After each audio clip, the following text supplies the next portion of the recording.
Hello दोस्तों, उम्मीद है सब अच्छे होंगे। क्रिप्टो मार्केट के लेटेस्ट न्यूज अपडेट के बारे में बात करते हैं। क्रिप्टो मार्केट जो है क्रैश हो रही है, कल से जो है थोड़ी करेक्ट हो रही है। बिटकॉइन जो है वो तो ऑलमोस्ट उसी जगह पे है, 118,000 के ऊपर है। लेकिन बाकी आल क्वीन के ऊपर और इथीरियम के ऊपर जो है प्रेशर है, क्योंकि बिटकॉइन का डोमिनेंस फिर से जो है वो इंक्रीज हो रही है, ऊपर जा रही है। तो उसकी वजह से जो है आल्ट क्वीन और इथीरियम के ऊपर जो है प्रेशर है। इथीरियम का प्राइस 3,500 तक भी आया। अभी जब ये वीडियो मैं बना रहा हूँ तो 3,700 चल रहे। दोस्तों, बिटकॉइन का डोमिनेंस बढ़ना और अमेरिका के ईटीएफ में जो है कल 23 जुलाई को जो है $80 मिलियन जो है बिटकॉइन को सेल किया है। लेकिन इथीरियम को जो है $320 मिलियन का इथीरियम फिर से खरीदा है। और खरीदा भी कौन सी कंपनी ने है? ब्लैक रॉक जैसी बड़ी कंपनी ने खरीदा है। तो वॉल स्ट्रीट इन्वेस्टर जो है अभी बिटकॉइन से ज्यादा जो है वो इथीरियम के ऊपर बुलिश है। और इथीरियम 14 दिनों से जो है कोई आउटफ्लो नहीं हुआ है। 14 दिनों में भेजा नहीं है, सिर्फ खरीदा है, सिर्फ इनफ्लो हुआ है। तो ये जो है वॉल स्ट्रीट इन्वेस्टर जो है वो इथीरियम के ऊपर अभी काफी बुलिश हुआ है। और दूसरे साइड से अमेरिका में जो है काफी कंपनी अभी मैदान में आए, काफी कंपनी जो है अभी उसको खरीद रहे, इथीरियम को खरीद रहे। जिस तरह माइकल सेलर और माइक्रो स्ट्रेटेजी जो खरीद रहे ना, उसी तरह अभी 3-4 कंपनी, बड़ी बड़ी कंपनी आके इथीरियम को लगातार बाई कर रहे हैं। तो ये जो है एक क्लियर इंडिकेटर है कि इथीरियम जिस तरह बिटकॉइन को खरीदा जा रहा है ना, उसी तरह जो है इथीरियम को भी खरीदा जा रहा है। तो इथीरियम का अगर स्टेकिंग भी आ जाता है ना अमेरिका में, तो इथीरियम के लिए काफी बुलिश हो सकता है। इथीरियम काफी पंप कर सकते हैं, काफी ऊपर जा सकते हैं। तो बहुत बुलिश होगा उसके लिए।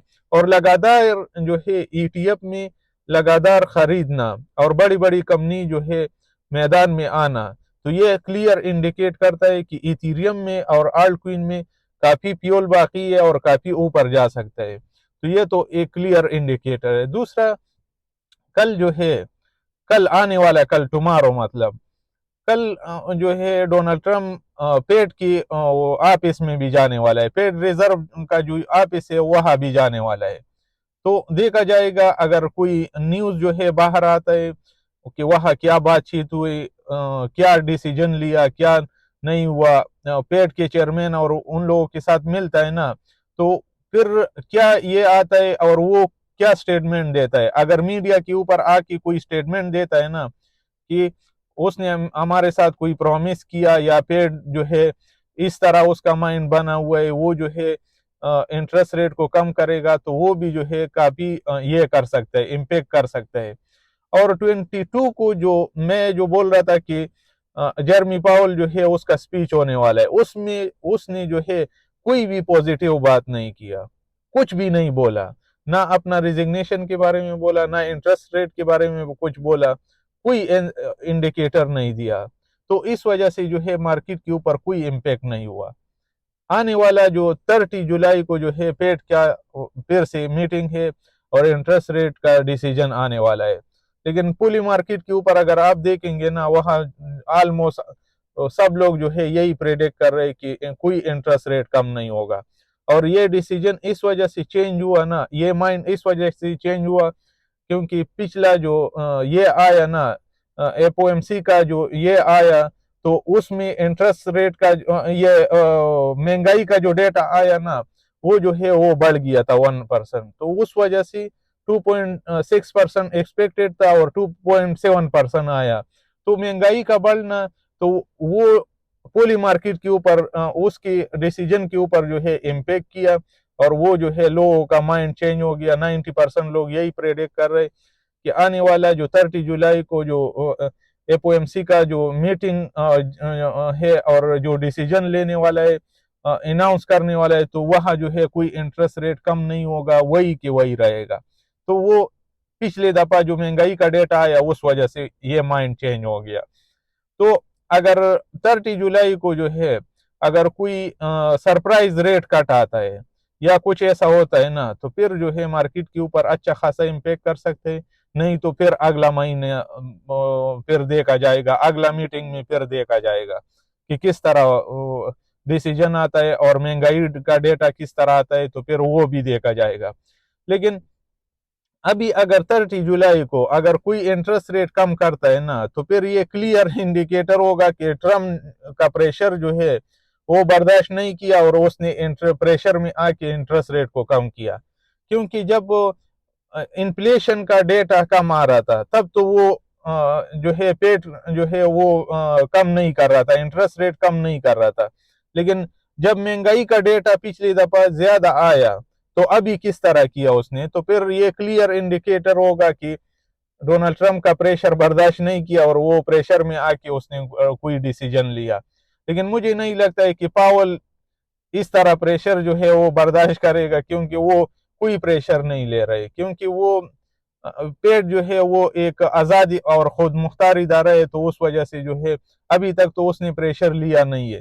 लेकिन अगर आने वाला मीटिंग में या कल जो ट्रम्प वहां जाने वाला है, क्या बातचीत होता है उन लोगों के साथ और क्या डिसीजन लेता है, क्या स्टेटमेंट आता है उसका, तो वो फिर देखा जाएगा।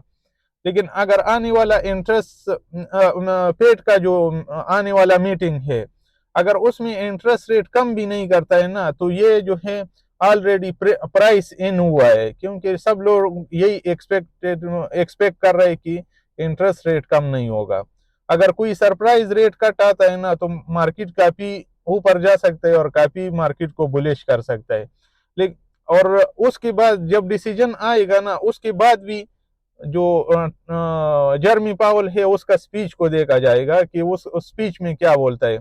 वो क्वांटिटेटिव ईजनिंग करना चाहता है, वो कोई इंडिकेटर अगर देगा ना कि हम क्वांटिटेटिव ईजनिंग के साइड पे जा रहे हैं, अगर कोई इंटरेस्ट रेट के बारे में कोई अच्छा बात करेगा, अगर कोई पॉजिटिव बात करेगा, फिर भी मार्केट के लिए बुलिश हो सकता है। तो इस वजह से वो देखा जाएगा। और बाकी जो वो बार बार जो बोल रहे हैं ना, ट्रम्प जो बार बार बोल रहे हैं ना कि हम उसको फायर करेगा, तो उसको डायरेक्टली उसको फायर भी नहीं कर सकते, क्योंकि अगर डायरेक्ट उसको फायर करेगा ना, तो उसके लिए भी ठीक नहीं, क्योंकि वो अगेंस्ट जो है अमेरिका की गवर्नमेंट अगेंस्ट वो फाइट भी कर सकते हैं।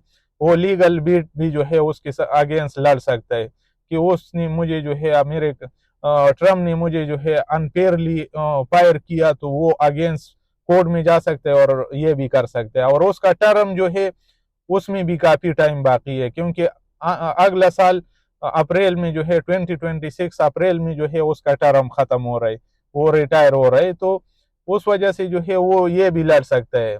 तो अगर वो खुद जो है कोई रिजिग्नेशन दे देता है, प्रेशर बर्दाश्त नहीं करता है कि चलो भाई साहब मैं चलता हूँ, ये जो है ये तो ठीक है नहीं है, ये तो प्रेशर डालता रहता है, तो वो अगर खुद कोई रिजिग्नेशन देता है वो अलग बात है। लेकिन अगर उसको फायर करना पड़ेगा ना, तो उसके अगेंस्ट कोई केस लेके आना, स्ट्रॉन्ग कोई केस और स्ट्रॉन्ग एविडेंस होगा, तब जो है उसको फायर कर सकते हैं। और उसको एविडेंस जो है वो कोर्ट में पेश करके, कोर्ट में ये करके प्रेजेंट करके उसको फायर कर सकते हैं, नहीं तो उसको फायर भी नहीं कर सकते, क्योंकि ये इदारा जब बनाया था ना, तो ये एक आज़ाद और खुद मुख्तार इदारा बनाया था, तो उस वजह से अभी उसको फायर करना भी मुमकिन नहीं है। तो इस वजह से वो भी जो है इंटरेस्ट रेट को कम नहीं करता है। और वो जो बार बार बोल रहे हैं ना कि ये पॉलिटिक्स खेल रहे, ये इस वजह से हमारे गवर्नमेंट को खराब करना चाहता है, इसी तरह स्टेटमेंट नहीं दे रहे वो।